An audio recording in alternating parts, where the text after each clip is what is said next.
In October 1978, an incident that took place in California would become one of America's strangest and darkest crime stories.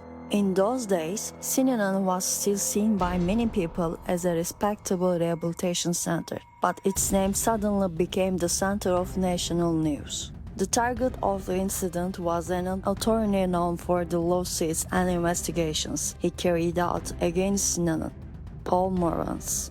The Synanon administration has started to see Morantz as a serious threat to the organization because Morantz was representing former members who had left Synanon and was bringing the organization's practice to court. This situation became an increasingly larger problem for Synanon founder Chuck Dederich and the leadership circle around him. According to allegations, some members within Synanon prepared a highly unusual plan in order to intimidate and silence Morantz. The plan was simple but extremely dangerous. Synanon members captured a venomous rattlesnake. Afterwards, the animal's rattle was cut off. The reason for this was a rather sinister detail. Rattlesnakes normally warn of approaching danger thanks to the rattle on their tails. But when the rattle is cut off, it becomes much harder to notice the snake's presence. Later, this snake was placed inside the mailbox of Morantz's home in California. On October 12, 1978, when Paul Morantz arrived home, he opened his mailbox as usual.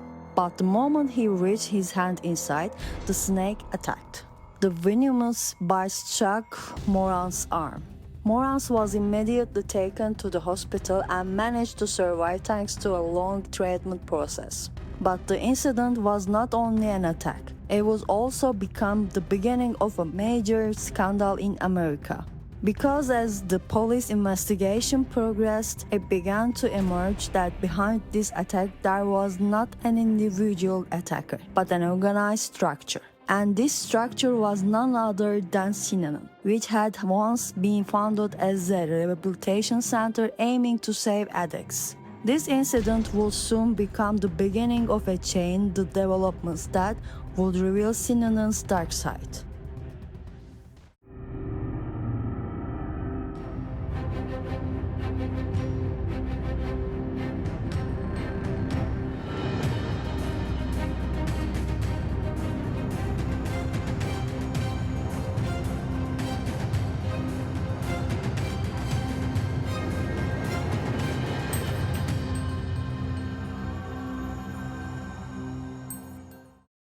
In the mid-1970s, there was an attorney in California who especially worked on cults, alternative living communities, and closed social structures, Paul Morantz. He had dedicated his professional life to fighting against the harm people suffered from such structures. He was especially a name specialized in subjects such as mind control, psychological pressure, and unlawful confinement. Morantz's path crossed with Synanon when some former members who managed to escape from Synanon sought help.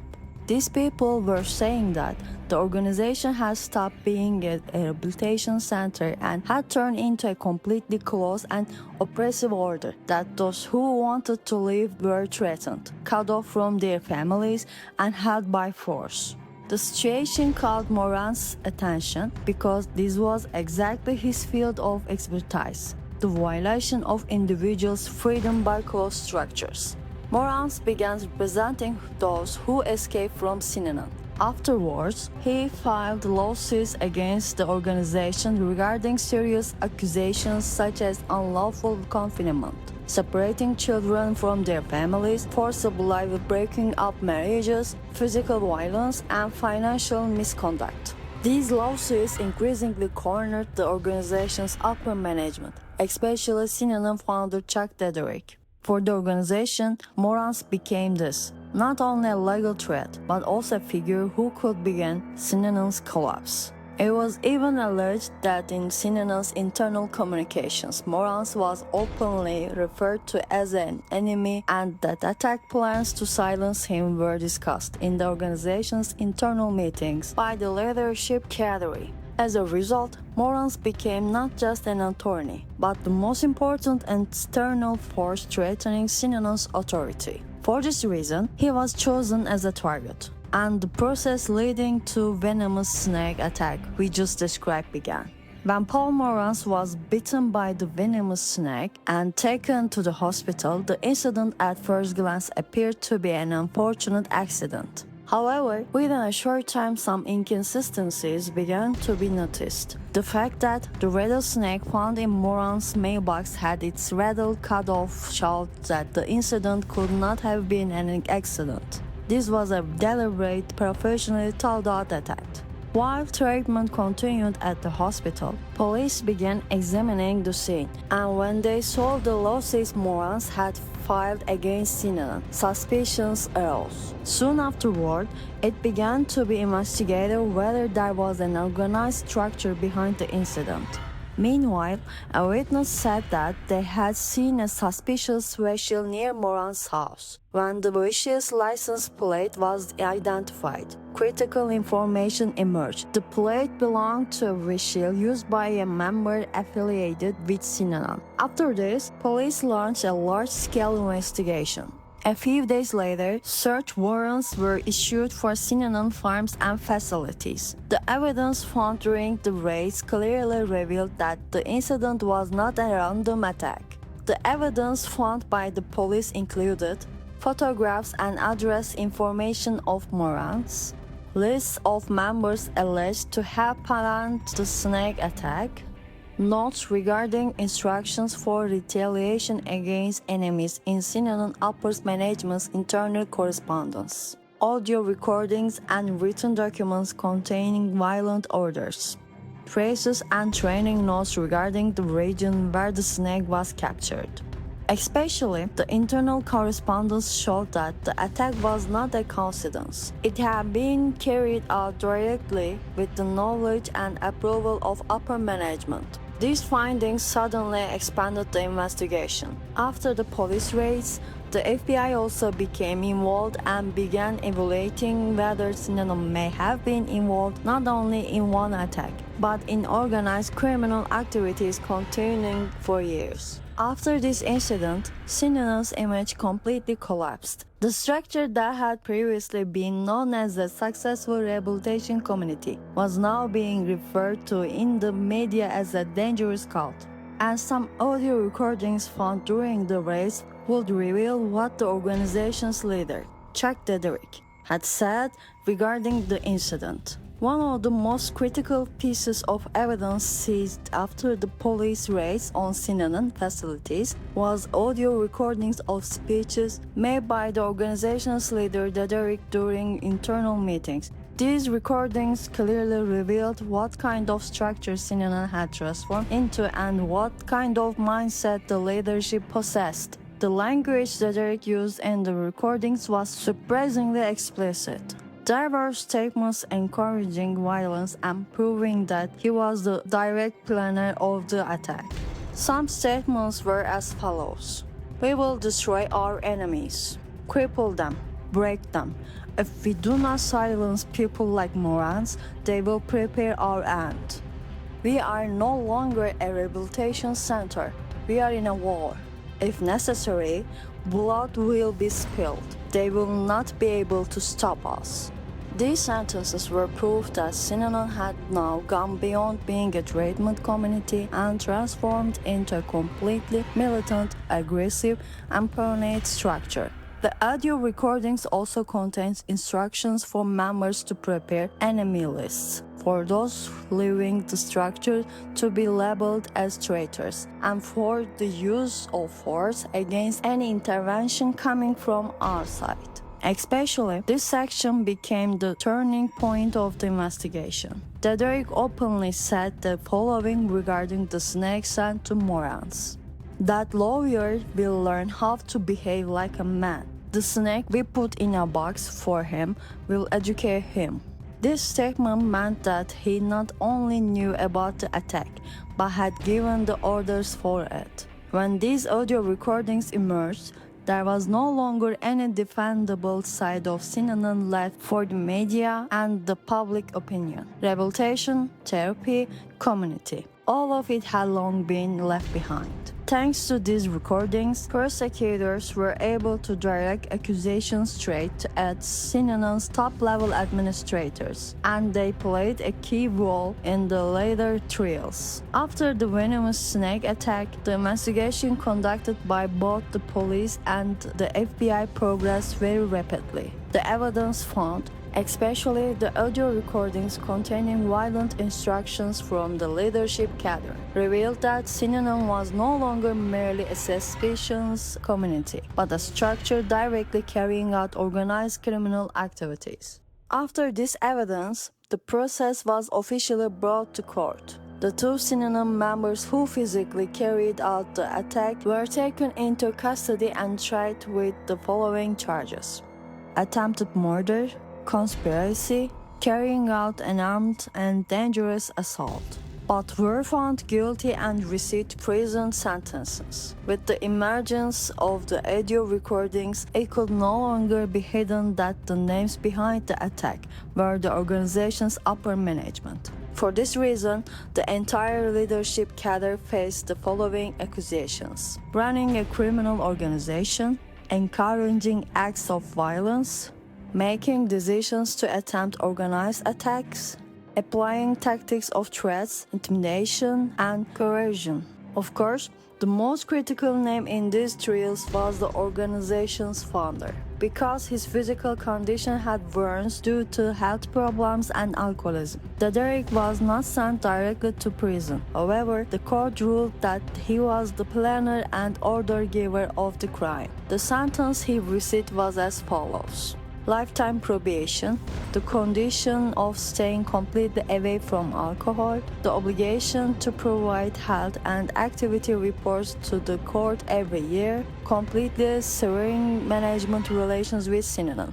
This decision meant that Dederich was effectively removed from control of the organization. The attack did not result only in individual crimes. Luckily, a much larger door was opened. Against Synanon, major lawsuits were filed with collective accusations such as establishing an unlawful armed organization, holding people captive, separating children from their families, forcibly breaking up marriages, financial misconduct, tax fraud. As a result of these lawsuits, Synanon's tax exemption was revoked. The organization was given compensation penalties worth millions of dollars. As state inspections and pressures increased, Synanon began collapsing economically. So, how did one of America's most promising rehabilitation centers turn into a cult and a criminal organization? Synanon's descent into darkness was actually not the result of a single incident, but of a transformation that took place step by step over many years. While it was initially a promising project, over time it evolved into a closed, oppressive, and dangerous structure due to three main factors. First, uncontrolled power and the absolute authority of a charismatic leader. Founder Chuck Dederich created a very powerful leader figure through his own addiction experience and impressive speaking style. This power was motivating at first. However, over time, he became an unquestionable absolute leader close to criticism. As a result, everyone around him transformed into a structure obeying him. No one became able to oppose his decisions. Management mechanisms fell apart. This situation is a classic transformation we see in many cults. The leader cannot be criticized, the leader becomes deified, the structure loses its normal functioning. Second, isolation, withdrawal, and declaring the outside world an enemy. When Synanon was first established, it was like a group integrated with society. But over time, statements such as, "The outside world does not understand you. Your families are dragging you down. Only we know the truth," became widespread. The result? Members were cut off from society. Criticism was presented as hostility. A culture of us and them formed inside. Living from inside became almost impossible. This is one of the most fundamental characteristics of cults. Third, financial growth, anxiety over power, and shift into a crime economy. As Synanon grew, money also grew. Large farms, businesses, donations, souvenir sales, revenues from events. The organization became economically wealthy, but this power was subject to no supervision. This uncontrolled money brought with it corruption, misconduct, establishing authority through violence, the need to suppress opponents. Over time, Synanon became not a rehabilitation center, but a criminal organization that had violent groups, trained armed members, organized attacks on people outside, forcibly married and divorced people inside, forced women into abortions and men into vasectomies, that is sterilization. Understanding the period in which Synanon was born is critical in order to understand why it grew so quickly and why it was initially seen by society as a promising solution. In the late 1950s and early 1960s, the social approach to drug addiction in America was completely different from today. First, addiction was seen as a crime, not an illness. Today, addiction is accepted as a public health problem, but in the 1950s to 60s, addicts were generally seen as criminals, immoral people, or people of bad character. There were very few rehabilitation centers, and most of them were ineffective. Addicts were generally sent to prison. Punishment was prioritized instead of treatment. Because of this, Synanon's claim that we are curing addicts was extremely valuable in people's eyes. Second, scientific studies on addiction were limited. In the 1950s, psychiatry was still developing. Behavioral therapies were new. Group therapy was not widespread. There were no standard scientific methods to treat addiction. For this reason, the community-based practices introduced by Synanon appeared innovative.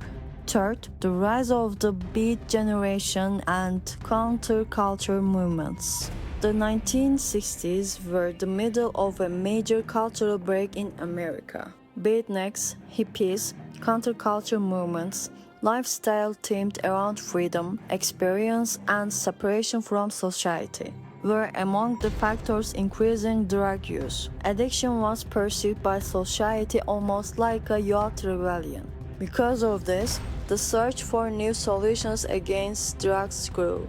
Fourth, state policies were insufficient. During that period, there was no organized rehabilitation system at the federal level. State support was limited, and families were searching for an alternative path for their addicted children. Synanon grew exactly in this gap. Fifth, the media presented addiction as a dramatic and dangerous phenomenon. Newspapers frequently had headlines such as "Heroin menace spreading," "America's young lost to drugs," "Dangerous addicts roaming the streets." In such an environment, every structure claiming to offer a solution, like Synanon, was met with interest by society. Yes, as you understand and probably guessed, Synanon was not alone. The late 1950s and 60s in America were a period in which community-based experimental living groups exploded. Many different movements were offering a new life model against the pressure of society. This atmosphere prepared the ground for Synanon's development. Let's expand this a little with a few examples. First, Beat Generation communities. The Beat Generation were small communities made up of poets, writers, and young people who rejected mainstream life, defended free living, and were associated with drug and alcohol use. They strengthened the idea of people opposing social norms coming together in alternative groups. Second, Earhart Seminars Training, AST, and similar self-development groups in the early periods. The foundations of the personal development movements that would explode in the 1970s had been laid in the 50s to 60s. Intense group sessions, psychological techniques that place pressure on the individual, and the promise of transformation. Groups of this type popularized experiences similar to Synanon's The Game sessions. Third, AA, Alcoholics Anonymous and Esderavatais. AA had been established in the 1930s and was becoming widespread in the 1950s to 60s. Synanon founder Chuck Dederich was already an AA member. The difference with Synanon was that unlike AA's voluntary and soft approach, AA was much harsher and more authoritarian. It made AA's group sharing methods more aggressive and oppressive. Fourth, communal living experiments, Communes. The hippie communities that marked in the 1960s were emphasizing collective living, sharing economy, separation from the outside world, freedom, and counterculture concepts. Similarly, Synanon also developed a communist structure that isolated its members from the outside world. New religious movements. Synanon was not founded as a religion, but at the same time, the following structures were on the rise: Children of God, Hare Krishna, Branch Davidians, the Process Church. These groups carried elements similar to Synanon, such as charismatic leaders, close living areas, group pressure, and community rituals. Sixth, therapeutic community experiments. In this model, pioneered by psychiatrist Maxwell Jones, addicts and people with mental health problems were healing each other within the community. There was a structure based on group therapy. Synanon adapted this model into its own system by making it harsher and more controlling. A situation supporting Synanon was the general social atmosphere created by the Cold War, along with the religious movements and charismatic leaders we just mentioned directing people. The pressures created by capitalism, fear of war, and youth unrest were pushing people toward this micro-society approach. This happened under three main headings. First, fear of nuclear war increased people's search for belonging. Throughout the 1950s in America, nuclear war drills, bomb shelter construction, disaster news, and Soviet threat propaganda were parts of daily life. This atmosphere created chronic uncertainty and fear in people. Within this chaos, many people began to desire a strong leader, a tight-knit community, a disciplined life.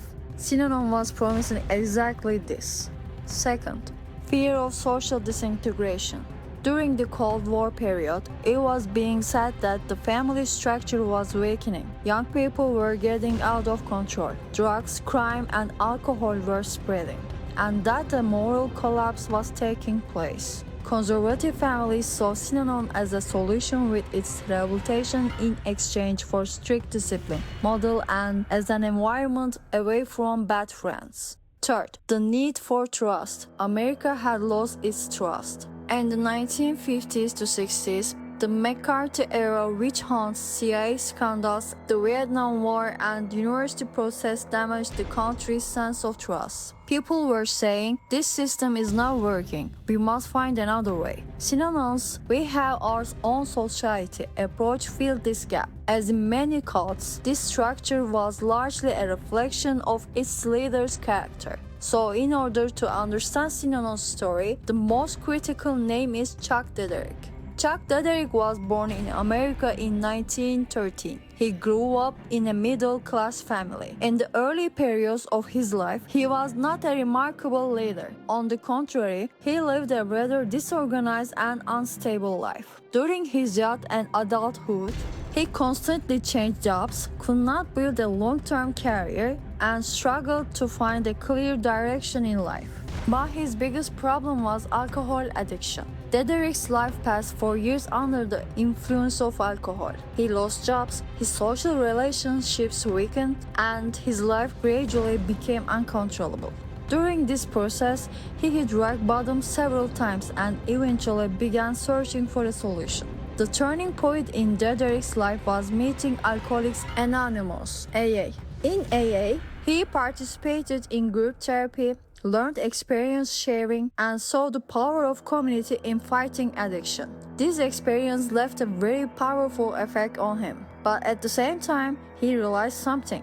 AA was too soft. According to Dederich, addicts could change not only through support, but through harsh confrontation.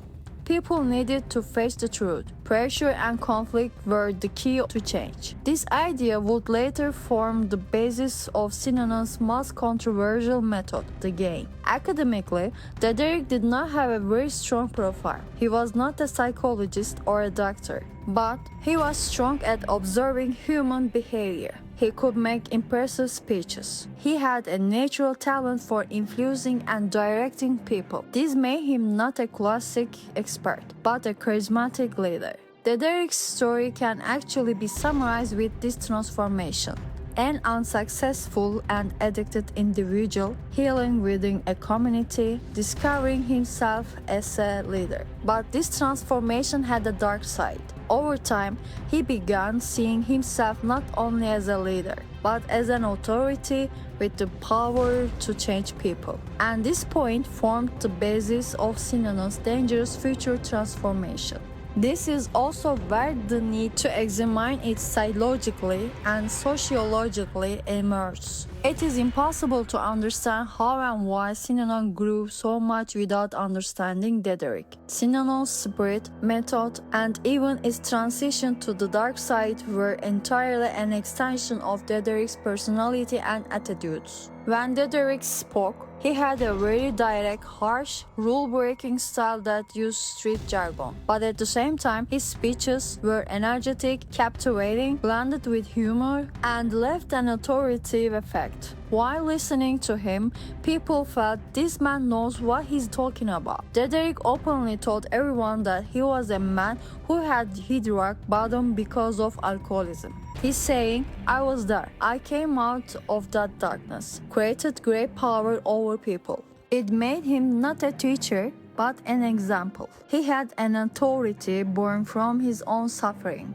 His ability to quickly analyze human weakness also fed him as a strange talent. By speaking with a person for only a few minutes, he could quickly notice their soft spots, missing sides, and psychological wounds. He later used this ability in the game sessions to break and control people. Dederich was a figure who was self-confident, spoke as if giving orders, and carried the aura of an unquestionable leader. Around him, many people felt smaller, more helpless, and more in need of guidance. This is a common characteristic of manipulative leaders. In people's eyes, Dederich appeared as the man who brings back to life the people society threw away. This image affected addicts, their families, academics, and even politicians. It made him seem not only like a leader, but like a visionary. Dederich believed in himself so much that he saw himself as having the right to make rules, believed he was superior to science and academia, and considered it his duty to tell people how they should live. This extreme self-confidence created a hypnotic effect over his followers. Because like many cult leaders, Dederich made people feel this: you are important here. You have a place here. You are serving a purpose. For people recovering from addiction or who had lost direction in life, this feeling is very powerful. Now, together with Dederich's transformation, let's also try to look at his psychology. Actually, while explaining his transformation, we already made a bit of an introduction. This time, we will try to go a little deeper by separating it into points, because Dederich's own addiction experiences also shed light on his motivation for founding Synanon and the way it reached its final form. First, he turned hitting rock bottom into an awakening. Because of alcoholism, Dederich lost his jobs, his family fell apart, he became isolated, collapsed financially, and during the darkest period of his life, he felt completely helpless. This experience created a strong feeling in him. I fell, but I got back up. I can help others get back up too. This became the psychological foundation that would later place him into the role of a savior leader. Second, the AA experience was not enough. He searched for a harsher method. Alcoholics Anonymous AA gave him the strength to stay standing. But Dederich was thinking AA is too passive. It doesn't force people. They cannot recover without facing the truth. This idea became the starting point of the game, one of Synanon's most aggressive treatment methods. So his own addiction experience solidified in him the belief that harsh confrontation worked. Third, he began seeing himself as more than an ordinary addict. Overcoming his own addiction gave Dederich an explosion of self-confidence. If I succeeded in this, everyone can succeed. They need me. My method is better than everyone else's. These thoughts fed his charismatic and authoritarian leader identity. Fourth, he felt anger toward the system that pushed addicts outside society. During that period, addicts were seen as society trash, as lost people. Dederich had personally lived through this. For this reason, he developed the idea of a community where addicts could come together, be accepted, and live according to their own rules. This was the reason why Synanon was seen for a period as a savior commune. Fifth, the feeling of gaining control was a side product of escaping addiction. Alcohol addiction makes a person feel out of control. When Dederich escaped addiction, he regained this control, but this time, instead of his own life, he began establishing control over the lives of others. He told people how they should behave, determine who they would marry, and even interpret with how many children they would have. So, his escape from addiction triggered an obsession with control in him, and this formed the basis of Synanon's oppressive structure. 6. The belief that my method is the only correct path. Dederich believed in himself in this way. I recovered. I know this pain best, and I found the solution.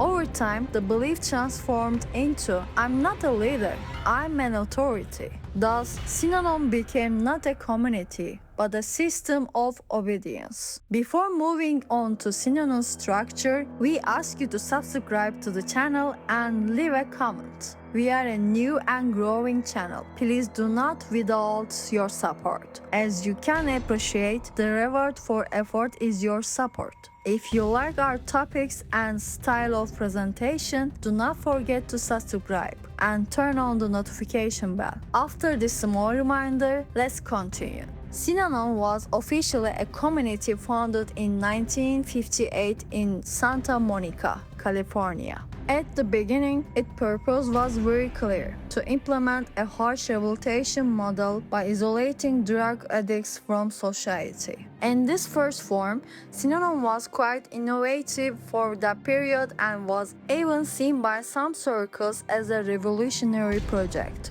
Its founding purpose was very clear: to completely separate addicts from the drug environment, to place them into a closed and disciplined living environment, to apply a community therapy based on harsh confrontation, to make addicts become functional members of society again. So Synanon's starting point was not a cult or a criminal organization. On the contrary, it began as an alternative treatment model created to save addicts. At that time, state-supported rehabilitation centers were almost non-existent, and the existing methods were saying drug addicts cannot be treated. Addicts were either thrown into prison or abandoned to death. Synanon, however, was saying something radical. Addicts can be healed. We just need to create an environment that will completely change their lives. This approach was both innovative and hopeful for a large part of society. Synanon's basic philosophy was this: an addicted individual is open to guidance at the moment they are weakest. Living together with the group accelerates transformation. A person who does not confront their own past cannot recover. There is no rehabilitation without discipline. Because of this, Synanon developed a community model where people live together 24/7 with harsh rules, hierarchical structure, and transformation through group pressure. And the first years, truly, young people who wanted to quit drugs, families who did not want to lose their children, activists who wanted to solve social problems, and volunteers who wanted to make a difference in society were supporting Synanon. Even the press and academia were saying a groundbreaking solution to the addiction problem. Unfortunately, this situation will change very soon. As Synanon progressed, it stopped being only a rehabilitation center. Dederich developed the following idea.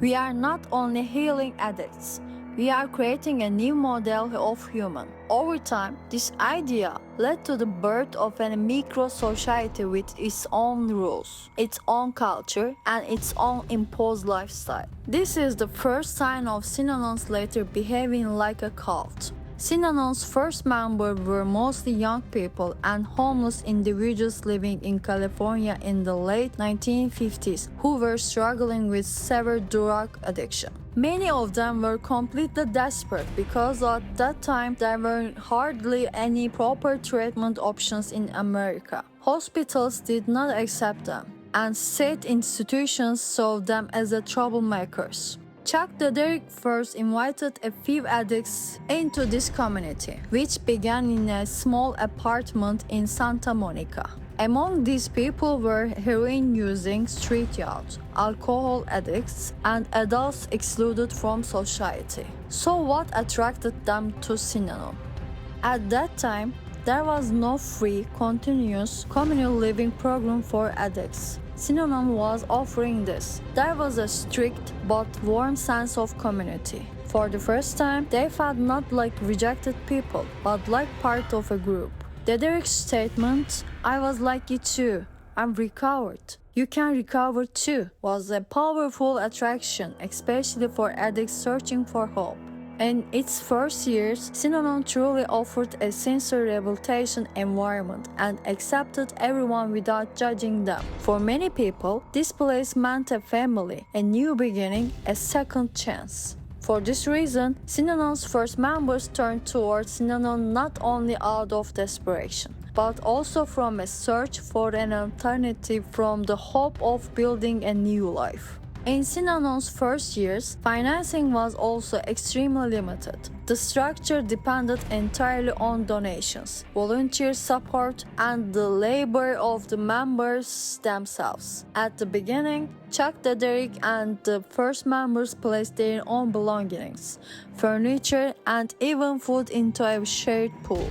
Some local people, especially liberal-minded Californians who saw a new alternative for addicts, offered support through small donations. Some business people in the area donated food, clothing, and even furniture because they believed this group searching for solutions to social problems was doing something good. As Synanon's popularity began increasing, local journalists and social service workers introduced it as an exemplary rehabilitation method. This led to even more donations coming in. One of the most remarkable supporter groups later became artists, screenwriters, and academics through Hollywood connections, especially in the early 1960s, because Synanon was seen as an innovation movement. It gathered serious sympathy from progressive sections of society. So in its first years, Synanon did not have an institutional income model. Community solidarity, donations, and the positive image created by the media were the main sources of financing.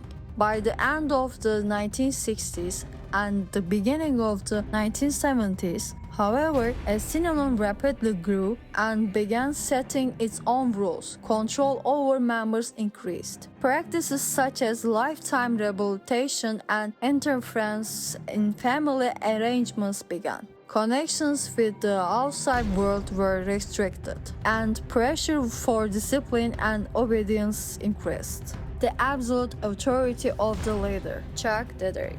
Restriction of members' independent thinking abilities. Psychological pressure and manipulation techniques. The game. Community life isolated from the outside world. Supervision of every area of members' lives. Marriage, children, work. These changes made Synanon no longer a rehabilitation center, but a cult-like structure. Naturally, the media and academics realized that Synanon had gone beyond simply rehabilitating addicts and had established full control over the community. With its transformation into the Synanon Church in the 1970s, from the outside it clearly took the form a cult model. In summary, Synanon being defined as a cult began around 1969 to 1972 due to the growing authority, psychological pressure, and community control. Even though Dederich claimed that he knew everything best and had developed America's most successful treatment model, the truth was not like that. In the early period, Synanon presented itself to the public and the media as an extraordinarily successful program. For example, Chuck Dederich frequently talked about success rates up to 70%. These figures also appeared in newspapers, but none of them were confirmed by the independent research. When independent sources are examined, the following truth emerges. Synanon's data was not scientific. Participant follow-up was not conducted. What happened to those who left was not recorded. Most importantly, the definition of success was unclear. Was it staying clean for 6 months? Living in the community for 2 years? Because Synanon accepted a specific audience, the rates were naturally inflated. At the beginning, only adult voluntarily seeking treatment, addicts who could comply with community rules were accepted. So the most problematic, the heaviest cases were already being eliminated before the program. This artificially increased the apparent success. In the first years, there were some positive results, but they were not sustainable. The period when Synanon was successful was mostly the first 5 to 7 years. Because the community was small, the rules were more moderate and people genuinely supported each other. But as the structure grew, control increased, violence began, manipulation methods came into play, and the rehabilitation purpose fell into the background. After this point, success rates almost dropped to zero. And as you would expect, in the long term, the majority of those who left Synanon became addicted again. Research shows that most of these who left Synanon early returned to substance use within a short time. For those who remained in the community, what was presented as success was actually a new addiction replacing addiction to Synanon. And the therapy method that created this addiction was the game. The game was a session based on confrontation, where verbal assault was normalized and group pressure was systematically used. To an outsider, this might look like a therapy session, but in reality it was a ritual of criticism, humiliation, and control. Sessions could last 4 hours, sometimes up to 48 hours. Its functioning was like classical group therapy, of course more different. First, the group formed a circle. 20 to 30 people sat together. A session leader or high-ranking member was among them as well. Second, a target was chosen. One person became the next victim. The target person was generally accused of not following the rules, lying, acting egotistical, or not taking responsibility. Third, the attack began. Everyone would start shouting at that person, insulting them, and intimidating them. This was not therapeutic, it was psychological pressure. Examples of methods used: shaming, belittling, accusing, slander, confrontations through yelling, mocking. 4. It continued until the participant broke down. The aim was presented as making them tell the truth, but in reality, it was to break their resistance and make them submit to authority. 5th, finally, the broken person would surrender by saying, I have been purified. At this point, the group would accept them, hug them, embrace them. So, emotional distraction, emotional relief. This cycle created addiction. The gain was not therapy, but a systematic mechanism of power and control. The method that began for rehabilitation purposes eventually transformed into a manipulation tool, a test for obedience, a ritual of breaking people, and the core of brainwashing method. Without this mechanism, Synanon could not have become a closed cult. The situations that caused the cult's rise also prepared its collapse. The game sessions were included in this as well. Between 1958 and 1968, relations with local people and the business world were generally positive. There were several reasons for this. Synanon was purchasing large quantities from local tradesmen, food, construction materials, cleaning products. For this reason, the business world initially welcomed the community because it appeared beneficial for the local economy. It was beautifying the environment with free labor. Synanon members were cleaning farms, restoring buildings, and doing volunteer work around the area. The impression was formed that they were working for society. Newspapers were presenting this community, saving the lives of addicts positively and praising them. Most importantly, as wealthy donors and celebrities poured money into Synanon, its prestige increased. During this period, many cities welcomed the opening of Synanon.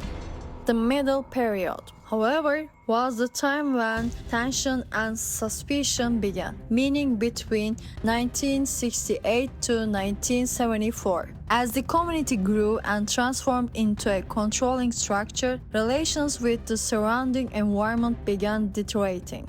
Neighbors were hearing the shouting coming from the game sessions. Sessions lasted until late hours on many nights of the week, and sounds resembling fights spread outside. When members cut off communication with the outside world, cult rumors began around the area. As they started purchasing large lands during the expansion period, in some towns, property prices dropped, and the public became disturbed by a giant community that did not act neighborly. And what happened was not limited to this. Their fights with local authorities began. When Synanon violated rules, they frequently clashed with authorities regarding construction permits, fire safety, children's education, and health inspections. Between 1974 and 1980, meaning the final period, was full of fear, threats, and violence. Here, relations completely broke down. Synanon established an armed security team. This team behaved aggressively toward outsiders and intimidated even journalists and police officers. Neighbors were harassed. People living in nearby regions complained about being followed, intimidation, and armed patrols. The business world that had made Synanon grow so much and initially embraced it with love also became their enemy. Some companies did not receive payments. Some businesses became disturbed by Synanon's aggressive purchasing methods. If we say that alongside the cult, a mafia-like method also formed, we probably would not be wrong, because they had begun controlling such a large amount of money that they did not want to lose it. Synanon's economic model was based on three main foundations. A. Free labor. Members were not paid. Food, shelter, and clothing were completely provided by the community. Therefore, expenses were extremely low. This turned Synanon into an incredible economic machine. B. Internal community production. They produce most of their own needs themselves. Agricultural products, cleaning supplies, repair and maintenance, food production. A self-sufficient system was created. C. Selling outside and generating income. The products or services they produced were sold outside. Thus, real money was coming from outside the community. The best-known businesses were these: packaged gift baskets. This was Synanon's biggest source of income, especially during holiday seasons. Corporate gifts and corporate orders, they became very popular. They were making sales in the thousands. Cleaning and maintenance services. Members provided cleaning services to hotels, companies, and local businesses. Agricultural enterprises. Synanon grew fruits and vegetables on large lands. Some of these products were sold, and some were used within the community. Furniture and handcrafts. Many souvenirs were produced and sold in Synanon's workshops. Recording studio and music group. The Synanon band both gave concerts and sold records. This provided both income and publicity. Donations, of course, did not come to an end. Among those supporting Synanon were Hollywood actors, business people, foundations, and wealthy families. These donations greatly contributed to the purchase of new buildings, expansion of land, and renovation of facilities. No workers had salaries. Very little tax was paid to the state. Donations were tax deductible.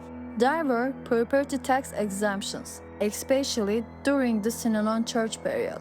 Result, within a few years, Synanon possessed assets worth millions of dollars. Economic success transformed the organization from a rehabilitation center into a giant commercial cult organization. Before moving on to the donations they received, we also need to state this. Many famous names did not directly donate to Synanon, but they visited it, made raising statements, or supported it before it became a cult. This detail is very important because the reason Synanon was seen in its early years as a reasonable and promising rehabilitation model was exactly this celebrity support. I also wanted to state that we will only give historically documented examples that do not carry the risk of misinterpretation. Famous jazz musician Art Pepper joined Synanon for addiction treatment. By talking about his experiences in both interviews and his biography, he praised Synanon for years. Through his influence, the perception that Synanon works strength in the art world.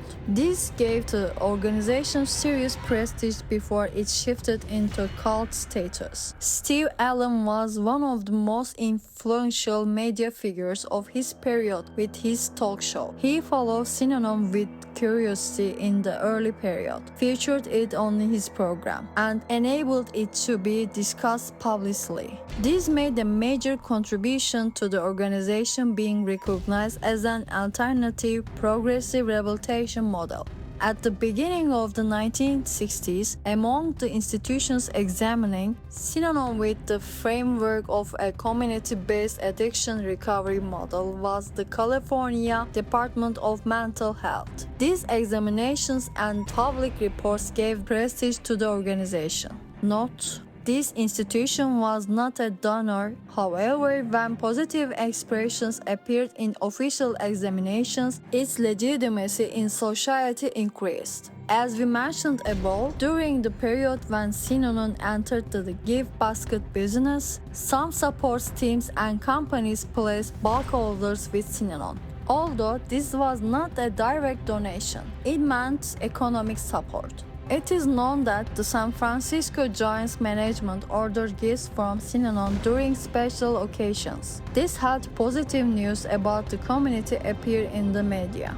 Robert Duvall's visit also supported this. The actor visited Synanon during a period when he was researching addiction of community psychology. His visit received wide media coverage, and the Hollywood interest strengthened the organization's prestige. Another note, this visit was accepted as support, not financially, but in terms of cultural legitimacy. The common point of these supports was this: they occurred during the early period when Synanon was not yet a cult and seemed promising. In the second part, we will examine the growth and transformation process. If you want to be informed immediately about the continuation of the most comprehensive Synanon documentary ever made so far, Please do not forget to subscribe to the channel by turning on the notification bell. See you next week.